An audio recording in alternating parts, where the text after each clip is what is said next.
everybody? Welcome back. So excited to be here today. Have my buddy Luke Winter on. We are going to talk about all things advertising.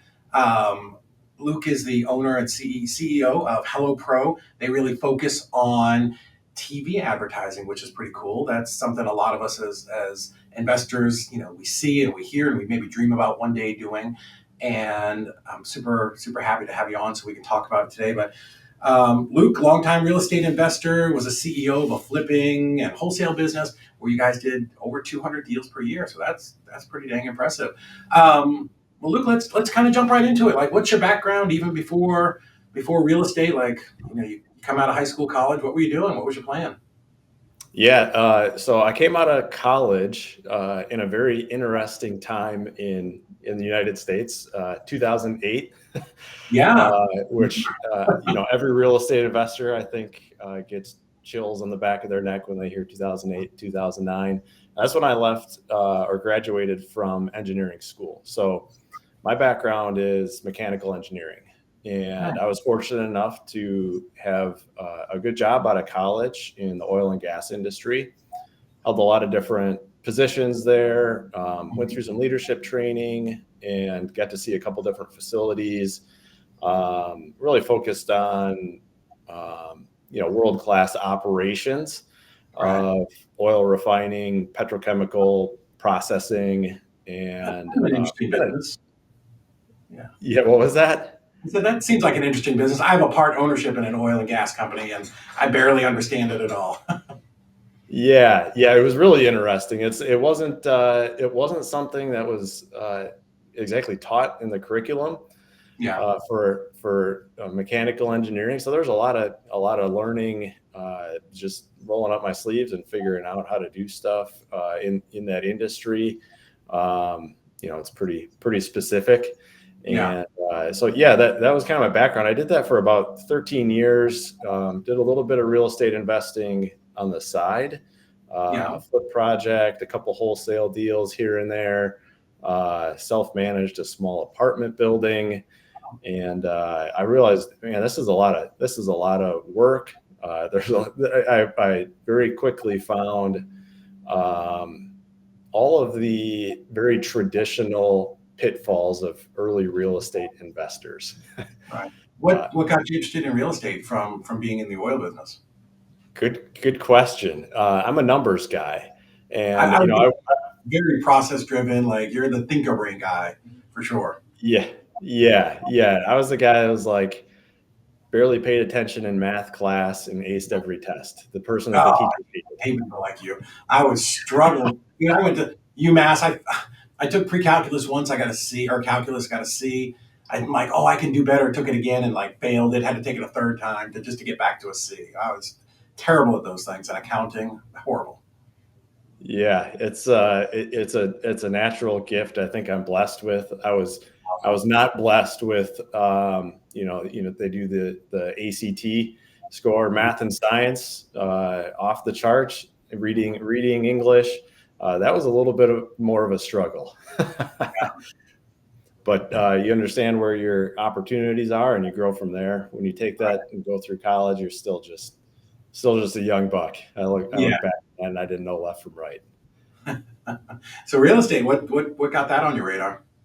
Yeah. So, I was fortunate. I had a good job, a good career, some money to invest. It wasn't, life-changing money, that type of stuff. But I knew I wanted to be entrepreneurial and have an opportunity to get some level of income without being married to a career, a W-2. I didn't know exactly what that would look like, but I figured, hey, let's just kind of jump in and figure it out as we go. Mm-hmm. I'd become an accidental landlord about 2012, and I wanted to move from Illinois to Minnesota, and went to go look to see what I could sell my house for, and it was about 30% less than what I bought it for. Oh yeah, that was those times. And when I bought it in 2009, I thought, wow, the real estate market went down 20%. I bet it won't go down any more than that. And so I bought, and it certainly did go down a lot more. Yeah. It is a And so when I challenge. wanted to move, I would have had to bring probably like $40,000 of cash to the table, which I didn't have at that point. And I wanted to move so badly to be closer to my friends and buddies from college and get to Minneapolis, Mhm. uh, that I rented the house out and used the property management company to help my tenants, to do the maintenance and, kind of the nuts and bolts, because I was going to live out of state. And Yeah. after everything was said and done, I wasn't losing money anymore. Oh, And I saw a lot of inefficiencies too with the property management company.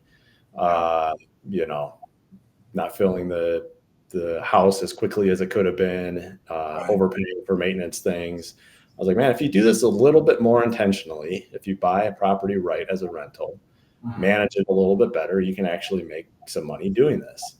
And it Sure. wasn't necessarily a get rich quick idea for me. I knew it was a long-term opportunity. And so I ended up finding a small apartment building. Um, Kind of funny where deals go to die. I found it on LoopNet. Yeah. And it turned out to be a really great deal. I bought that. That was kind of my first true real estate investment, and I bet I had 17 different Excel spreadsheets to make sure I wasn't shooting myself Oh, in the foot really? Yeah. financially. Looked at every angle, every possible number. Well, that's great. Everything. Yeah. Yeah. It's a lot of not I wouldn't say most investors are kind of come with that analytical operational background. Most of them are like me, kind of a banana head. We're like, let's jump out of the airplane and build a parachute on the way down. So you know, that's a riskier position for us, right? Because we will take, far more chances. So I think it's great that you really were able to kind of nail down those numbers before you got into the deal. Did it perform like you thought it was going to? It did, and it has exceeded all of my expectations. I've had that one building for maybe 8 years now, Hmm. and I bet you it's tripled in value. Really? Wow, what an investment! How about the old house in Indianapolis? Yeah, so that house, it was actually in Illinois, Or and Illinois? yep, and I think all said and done, I just about broke even. Really? Okay. So you did sell it? I Market did, finally. I did end up selling it. I didn't have the guts or really the experience yet to manage an out-of-state rental property. Knowing what I know now, it's an easier hurdle to overcome. Yeah. But at the time, it was just something that was a growing headache. And as soon as I could get the chance to sell it and roughly break even, uh, I was happy with that. Yeah. Yeah, I get that. All of my rental properties, all but like one, are here in the Chattanooga, North Georgia area, and I have one in Tampa that I manage. And yeah, it's certainly easier to, even with a property management company, to just zip over to the house and look at it if you need to, and it just makes you feel a little more comfortable. It's harder when they're that far away and you have so little control. Yeah, yeah, absolutely. Cool. So you're doing a little bit of stuff, but you're still working in oil and gas. Like how did you make that transition into real estate full time? Yeah, I got a very classic case of corporate burnout, where I Yeah. saw my career path 20 years ahead of me and thought, I don't think that that's going to be for me. And if it's not for me in 20 years or 20 months or 20 more days, why keep going? So actually, I resigned cold turkey and said, I need some time to reset and recalibrate Just where walked in I one day. want Yeah.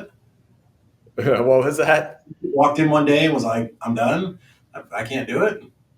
Yeah, yeah. I mean, it was a little bit more planned out from my family side. Okay. My wife had a great career in banking, so it wasn't complete financial suicide. But and I would definitely not encourage that for people. Make sure you've got a good safety net. You've got some good runway, and we did. I had a great career. Um, I had a few good investments, and so there was a safety net. It wasn't miles long Mhm. runway, but we had enough breathing room to kind of reset and recalibrate. Nice. Um, and so it allowed me just some time to kind of think through where my skill sets best leveraged, and what marketplace values that the most. Yeah. And so yeah, it just kind of took some time to reset. So at that point, what kinds of deals had you done? I know you had the rental and you had the small apartment building. Had you done any other real estate deals, or was that it? Yeah, I had one flip project under my belt. I made money on it, despite of everything going wrong. Contractor trying to run away with my money. Um, Took way too long. My ARV was way too high. Um, what else went wrong on that one? I was running close to the term on my loan. Oh, And I looked at that and I was like, I did a lot of things wrong and still came out okay. Like the yeah, real estate thing, I think is all right. As it's you know, that it's not even doing something okay yielded mhm, good results. yeah. So were you I had done thinking? Go ahead. I'm sorry. I had done a couple other wholesale deals. Honestly, I wasn't even that familiar with the terminology and the ins and outs of wholesale. I just helped some friends connect the dots on a few off-market deals, Nice. and that was about it. So you've got friends that are doing real estate. You've done a couple of deals. Um, you left the oil and gas. Was your intention to go into real estate or just to find something new? It was not necessarily to go into real estate. I was open to the idea of it, Mhm. and thought, hey, if there's some opportunities that present themselves there through more deals or partnerships or Yeah. employment situations, I would be open to that. Nice. Nice. So then what happened? I know you got involved with a company. Yeah, yeah. So, funny enough, I was actually on a local real estate investment company's distribution list for their buyers. Yeah. Um, I'd done some homework and figured out kind of who the main wholesalers in the area were, and got onto the list. And one day, not that soon after I had left my corporate engineering job, I got an email that said, "We're looking for help. We need operations management help," I think is how it was worded. And there were these check boxes of things that they needed help with. And it was, we need help with processes and procedures. We need help with KPIs, lead attribution and tracking, and dashboards. And I looked at that and I was like, I've been doing that for years. I know I That's can help these guys. I know I can help these guys out. Like, yeah. uh, I can't not reach out. And it was just Right. one of those moments where I was like, is this too soon? Is this coming together too quickly? Because I feel like I can bring a lot to the table here. I was looking for something, you know, to work in small business, entrepreneurial spirit, where you can make changes and things happen quickly. And that just wasn't the case in corporate engineering. Things happen over years, years, Sure. and years. And so it was exciting for me to see something come across my desk that I knew I could help with, and kind of checked a lot of the boxes I was looking for. Right. Yeah. You have a little bit more passion about it for sure. Right. Yeah, yeah, Cool. So you did that for a couple of years. How long were you with them? yeah. So I helped them grow the business for 3 years, and yeah, last year we hit a really cool milestone of 200 deals per year. Man, that's a lot of deals. Like, were those all flips or rehabs, or what was kind of the mix? It was a pretty even split. I think the final count was 88 flips, and in general, they weren't real, wholesale type flips. They were kitchens, baths, windows, Yeah, roofs, paint. that's You know, significant. That's a lot of juggling. That's a lot. Like the most yeah, I ever did, I think in a year was maybe like 8, 10% of that. Like that's eight, maybe nine.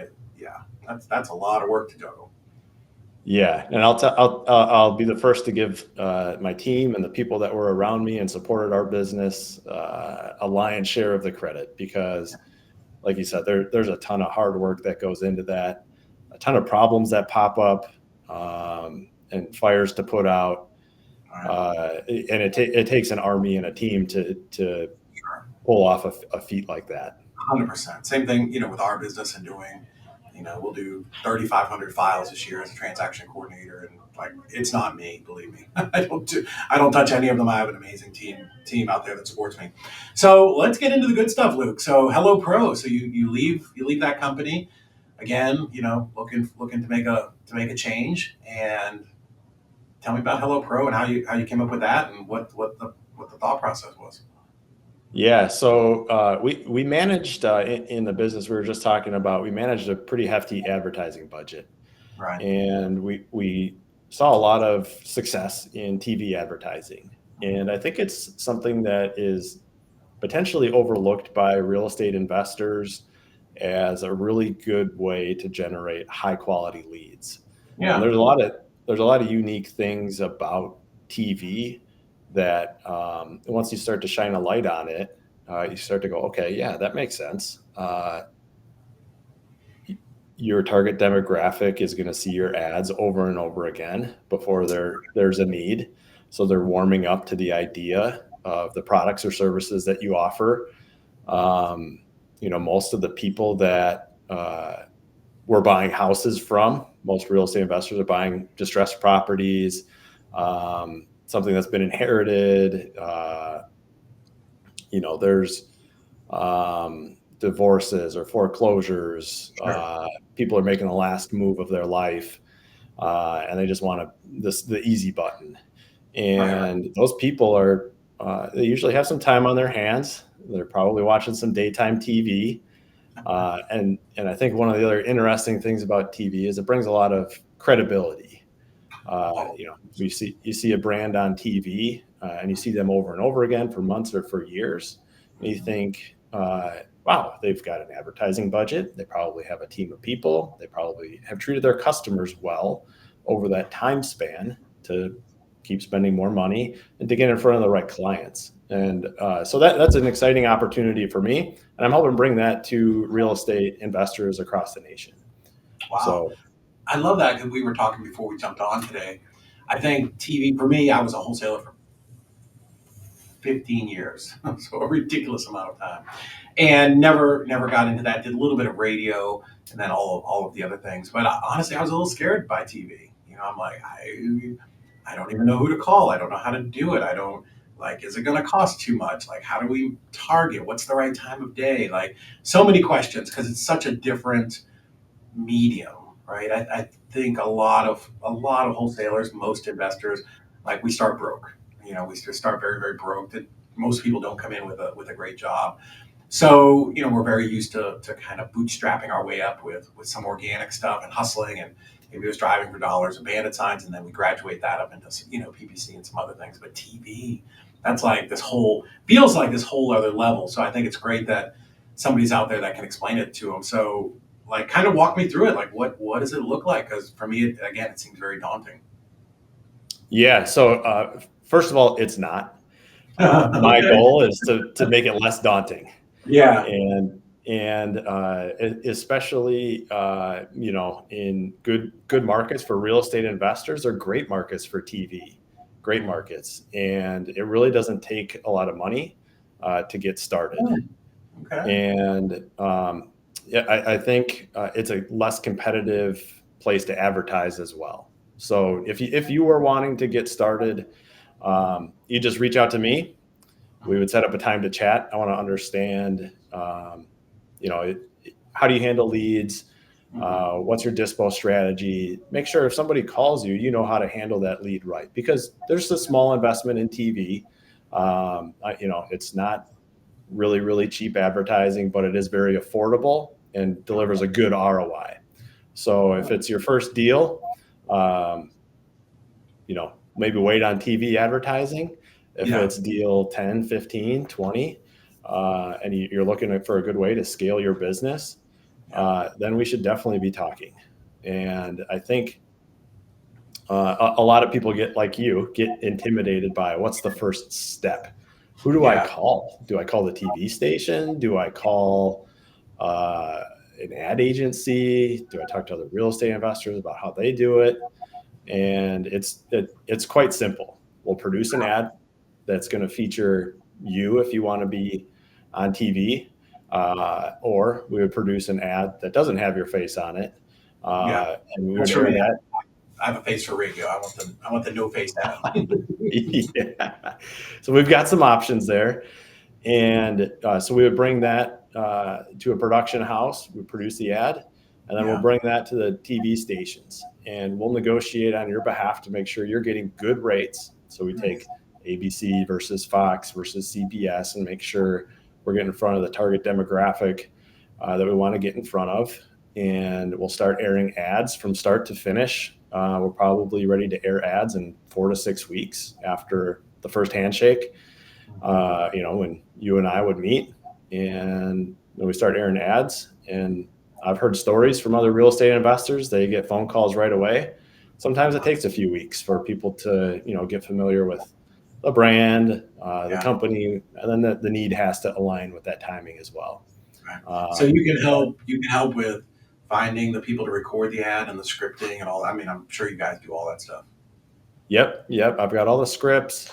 It's a pretty straightforward approach. Really clear call to action. Mhm. We buy houses for cash. Yeah. Close in as little as 7 days. And you want to make sure that it's that clear and simple because for a lot of real estate investors, that's exactly what you're doing. You're offering a simple solution, Sure. and you want to buy a house for cash. And that's it. So get that message across and keep it simple. Wow. Are there some channels that are better than others that kind of target different demographics? Like what have your clients and you found success with? Yeah. So what's interesting is there's been a lot of movement in advertising to everything's digital and everything's streaming. Everybody's cutting the cord and Netflix Right. this and Amazon this, and we kind of throw that out of the window, and we go straight for the rabbit ear stations. Really? Yep. Because Yep. you're our best person, somebody's probably at least a little bit older and looking to sell. Exactly. Yeah. They probably don't have a lot of extra income for subscription services. They probably don't have cable. They probably have a pretty old TV in their house and a set of rabbit ears. Yeah. And so we get on the stations and get in front of those target clients. And you're right, it's probably somebody who's a little bit older, somebody who's maybe below average income. A lot of folks are on fixed income or Yeah. in retirement years, or generally low income. And so it's a little bit unconventional Right. when you look at all media. Uh, but I think it's also a kind of a good alignment of the stars for real estate investors. Is you kind of take away the people who wouldn't want to see your ad or wouldn't use your services because they are watching the Netflix and Amazon Primes and Hulu's, and it just kind of leaves the subset of people that you do want to be working with. And so I Right. think they're almost more reachable now than they have been in the past. Really? That's fascinating. The rabbit ear channels. So in those, I would think would be cheaper, right? Because I know my mom is 78, so she watches all that stuff, and it's Matlock and you know I don't know, whatever Adam 12 or whatever whatever they are. All those old shows that I remember were old when I was a kid. So you might get do you get more bang for your buck on those channels? Yeah, you certainly can. You certainly can. And the rates are all market dependent. Yeah. Somebody in New York City is going to pay quite a bit higher rates, to air on CBS News versus maybe Chattanooga. Right. Interesting. Wow. And back when you were with your company, you guys, I'm sure you were doing all different types of marketing. How did the TV, the ROI stack up against like the other, you know, direct mail or PPC or, whatever, cold calling? Like Yeah, how did that line up? yeah. So TV was always, I would say, our anchor, and that Mhm. was our main foundation. And everything was built around having quality TV advertising. Mhm. And that's important. And if you think about like a typical customer's journey, and I've heard this from a lot of folks too, is they'll probably see your TV ad, they'll Mhm. go and Google your business's name, and then they'll go visit your website, and then they'll submit a lead through your website. And so I think it's important to recognize that journey so that you're in all of those places and you Mhm. have quality along the way Right. so that you don't drop the leads, because we all know that your competitor can advertise on your name on Google as well. And so you Right. don't want to run a ton of TV ads and not have any web presence, Right. because somebody else is going to snag those leads from you. So you need to have a good web presence, whether it's through SEO or pay per click. You got to have a good website that's good at capturing leads. You need to know what to do with those leads once you get them.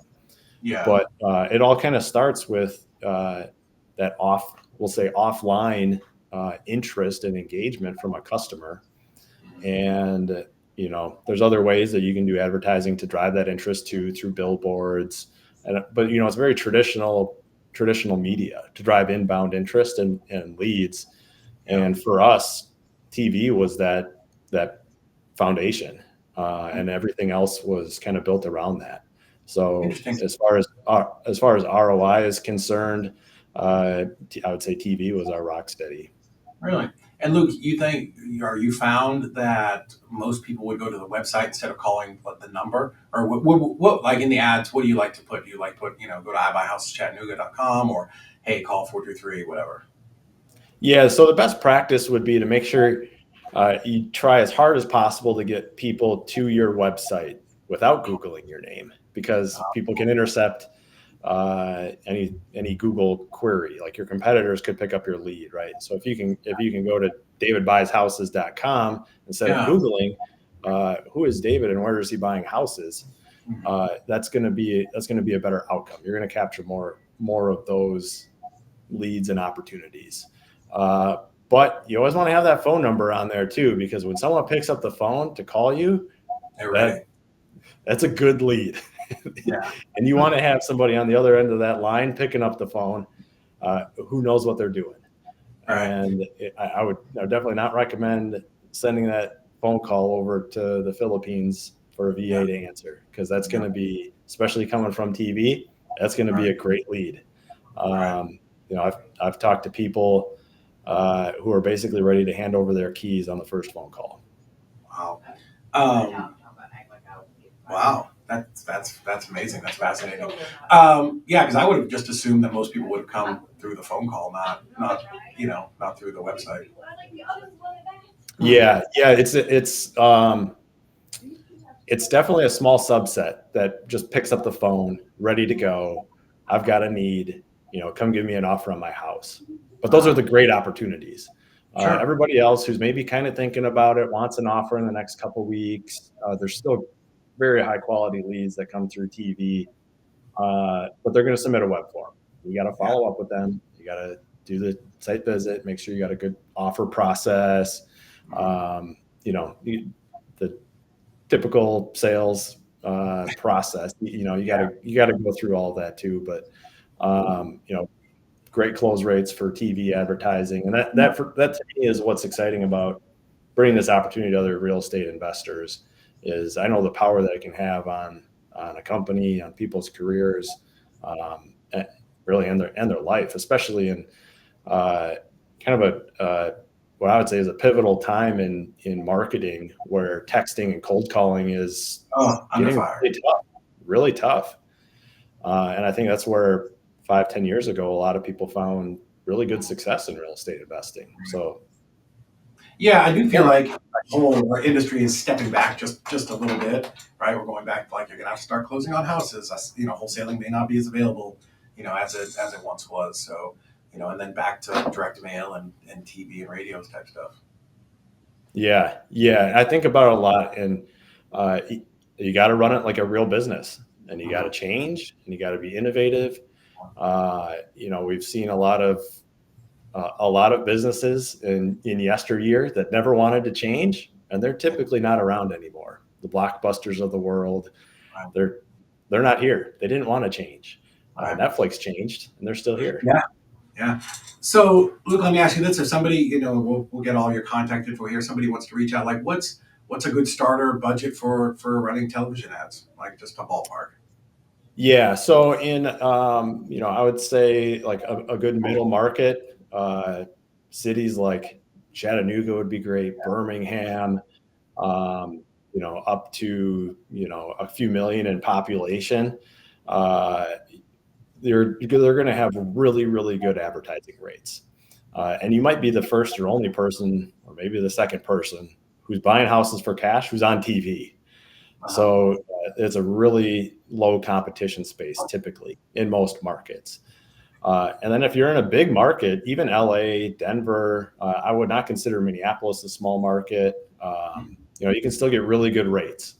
Yeah. Uh, you're going to want to have a little bit heftier of a budget Yeah. just to make a splash. So, to get started in what I would say like a good small to middle market, $5,000 to $10,000 a month gets you a good frequency on Mhm. TV. Yeah.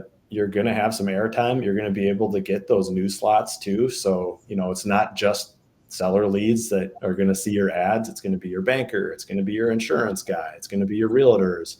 So there's going to be some brand recognition and boost just in the community from being out there, Yeah. and you're gonna get that with $5,000 or $10,000. In a larger market, I maybe scale towards 10 to 15 to get Right. started and get the momentum, um, just to make sure you're getting enough frequency where people recognize the face, the brand, the logo, the message. You don't want it to get drowned out. And I imagine the longer you do it, just the more it kind of just builds on itself, and the more people see you and recognize you. Yes, exactly, exactly. Yeah, I've talked to a few people who've been doing TV for years, and they're like, I can't walk around anymore without people I'm famous. recognizing me. Or, some people have their families in their TV ads, and Yeah. they're almost like mini TV stars. Nice. So when you were doing 200 deals a year, like how much were you guys spending per month? What did it take to get to that level?